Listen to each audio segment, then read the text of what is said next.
Hello everyone. इस video के अंदर हम लोग बात करेंगे डेफनेस के बारे में। डेफनेस जो है वो हमारे पास ईएनटी डिसऑर्डर्स के अंदर आने वाला एक टॉपिक है। ईएनटी डिसऑर्डर्स की जो सीरीज है उसके अंदर हम लोग इस टॉपिक को कवर करेंगे। इस पर्टिकुलर टॉपिक की डेफिनेशन से लेकर मैनेजमेंट तक सारी चीज़ों को वन बाय वन इस वीडियो के अंदर देखेंगे। सबसे पहले इसकी डेफिनेशन से स्टार्ट करते हैं। It is defined by partial और कंप्लीट हियरिंग लॉस। डेफनेस क्या होता है? ये एक हियरिंग लॉस होता है जिसके अंदर किसी पर्सन को सुनाई नहीं देता। और ये जो हियरिंग लॉस होता है ना, ये पार्शियली भी हो सकता है और कंप्लीटली भी हो सकता है। यानी कि ये जो है क्या बोलते हैं, वेरी करता है डिसेबल से। यानी कि किसी को कम सुनाई देता है, किसी को ज़्यादा सुनाई देता है, या किसी को कंप्लीटली हियरिंग लॉस भी देखने को मिलता है किन लोगों के अंदर।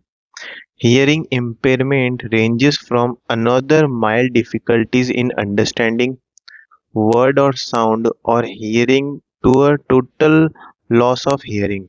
Basically क्या होता है ना, ये जो hearing loss की जो condition होती है ना, ये क्या बोलते हैं, रेंज करती है। यानी कि माइल्ड डिफिकल्टी मतलब कोई पर्टिकुलर साउंड या फिर वाइब्रेशंस जो होती है वो सुनने में किसी पर्सन को प्रॉब्लम होती है, और कुछ केसेस के अंदर परमानेंट हियरिंग लॉस भी देखने को मिलता है। आई होप आपको डेफिनेशन समझ में आ गई होगी। नेक्स्ट हम लोग बात करेंगे कॉजेस के बारे में। अब कॉजेस के अंदर हम लोग देखेंगे कि भाई इसकी इटियोलॉजिकल फैक्टर्स, यानी कि किन किन रीजंस की वजह से आपको डेफनेस देखने को मिलता है। सबसे जो मेन रीजन वो होता है ओल्डर एजेस, यानी बढ़ती एज के साथ या इंक्रीज एज के साथ जनरली जो भी ओल्ड लोग होते हैं उनके अंदर ये ज़्यादा देखने को मिलता है। 30 to 35% of the age related hearing loss between age 65 से लेकर 75 ईयर्स। 65 साल से लेकर 75 साल की एज में 30 to 35% हियरिंग लॉस देखने को मिलता है। इसके अलावा 40% of hearing loss after 75 years of age, ये यहाँ पर मिसप्रिंट हो गया, आप करेक्ट कर लेना। 75 ईयर्स की एज के बाद में आपको 40% हियरिंग लॉस के केसेस देखने को मिलते हैं। एनी सीवियर इन्फेक्शन और एक्सीडेंट, कोई भी सीवियर इन्फेक्शन और एक्सीडेंट, तो उसकी वजह से भी आपको जो है डेफनेस देखने को मिलता है। नेक्स्ट है स्टेशन ट्यूब डिसफंक्शन। जो स्टेशन ट्यूब होती है ना, वो बेसिकली मिडिल ईयर से लेकर के जो थ्रोट वाला रीजन होता है उसके बीच में कनेक्ट होने वाली एक ट्यूब होती है जो कि एयर बैलेंस को मेंटेन करने के लिए रेस्पॉन्सिबल होती है। जो स्टेशन ट्यूब होती है उसका अगर डिसफंक्शन हो जाए या उसके अंदर कोई ऑब्स्ट्रक्शन हो जाए तो उसकी वजह से भी आपको जो डेफनेस है उसकी कंडीशन देखने को मिल सकती है। नेक्स्ट हम लोग बात करेंगे क्वांटिफिकेशन ऑफ हियरिंग लॉस। अब क्वांटिफिकेशन ऑफ हियरिंग लॉस क्या होता है? सबसे पहले तो आप लोगों को ये समझना ज़रूरी है कि हम जो भी साउंड सुनते हैं ना वो डेसिबल डीबी यानी डेसिबल जो होता है ना उसकी उसकी यूनिट में हम लोग मेजर करते हैं साउंड को, ठीक है। जो नॉर्मल होता है वो होता है 120 से लेकर 130 तक, नॉर्मल वी कैन हियर। इतना जो हमारे पास इतना लाउड जो होता है डेसिबल के अंदर हम लोग साउंड को हियर कर सकते हैं। क्या होता है ना, बेसिकली माइल्ड डिफिकल्टी होती है, अगर किसी को भी माइल्ड डेफनेस होता है तो उसके अंदर 25 से लेकर 40 तक देखने को मिलता है, और मॉडरेट के अंदर आपको देखने को मिलता है 41 से 55 तक।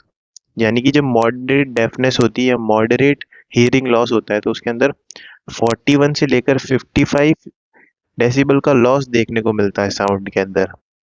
इसके अलावा मॉडरेट सीवियर के अंदर आपको 56 से लेकर 70 के बीच में देखने को मिलेगा, और सीवियर केसेस के अंदर 71 से लेकर 90 तक का लॉस देखने को मिलेगा साउंड के अंदर। इस कंडीशन के अंदर पेशेंट को बहुत ज़्यादा कम सुनाई देगा, और इससे भी अगर ज़्यादा होता है तो उस कंडीशन को बोलेंगे प्रोफाउंड डेफनेस, यानी कि उसके अंदर कंप्लीटली हियरिंग लॉस देखने को मिलता है पेशेंट के अंदर। बहुत ज़्यादा जोर से बोलना पड़ता है उस पेशेंट को कुछ भी समझाने के लिए। ये तो था quantification of hearing loss. I hope आपको समझ में आया होगा। नेक्स्ट हम लोग बात करेंगे क्लासिफिकेशन की। कुछ टाइप होते हैं हियरिंग लॉस के, उनके बारे में भी बात करते हैं। सबसे पहला है कंडक्टिव हियरिंग लॉस। नेक्स्ट है sensory neural hearing loss. Third है हमारे पास मिक्स्ड हियरिंग लॉस। सो ये जो होते हैं 3 टाइप के हियरिंग लॉस होते हैं हमारे पास, जो कि इन कंडीशंस के अंदर देखने को मिलते हैं। सबसे पहला है कंडक्टिव हियरिंग लॉस। अब कंडक्टिव हियरिंग लॉस क्या होता है? Conductive hearing loss occurs when sound waves are unable to pass through the outer or middle ear from reaching the inner ear.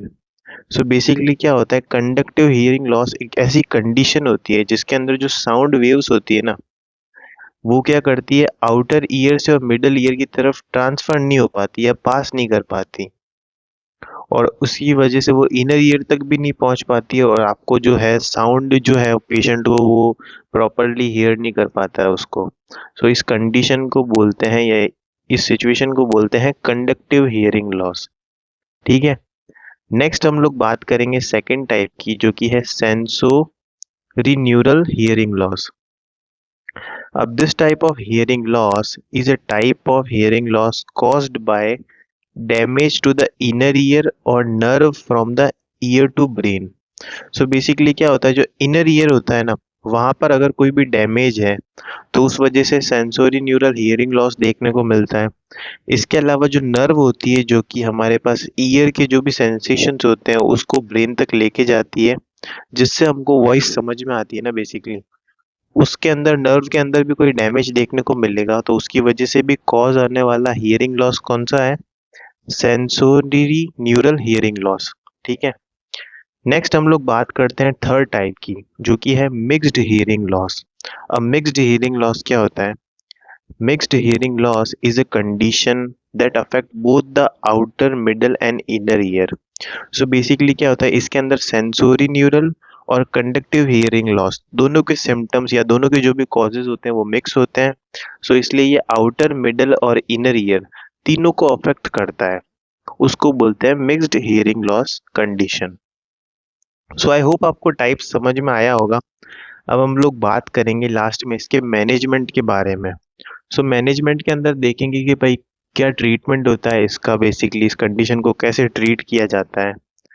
So start करते हैं। Most conductive hearing loss are correctable by medications.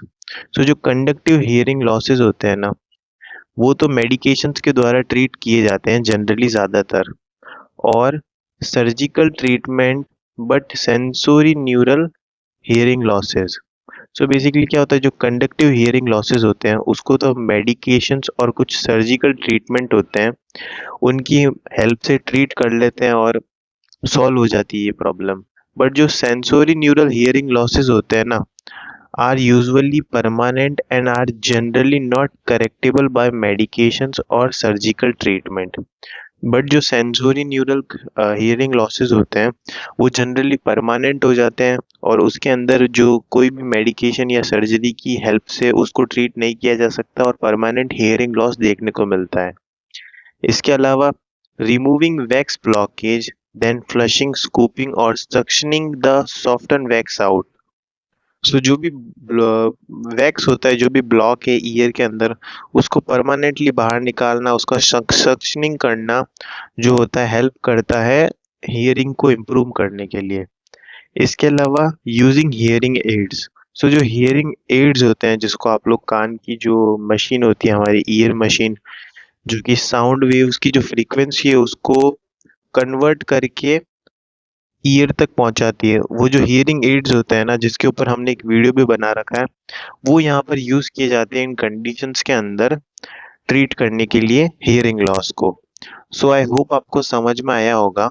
समझ आया तो please like, share and subscribe the video. और अगर आपको इस topic की कंप्लीट पीडीएफ चाहिए तो आप टेलीग्राम चैनल NSG लाइब्रेरी से जाकर इसको डाउनलोड कर सकते हो। Thank you.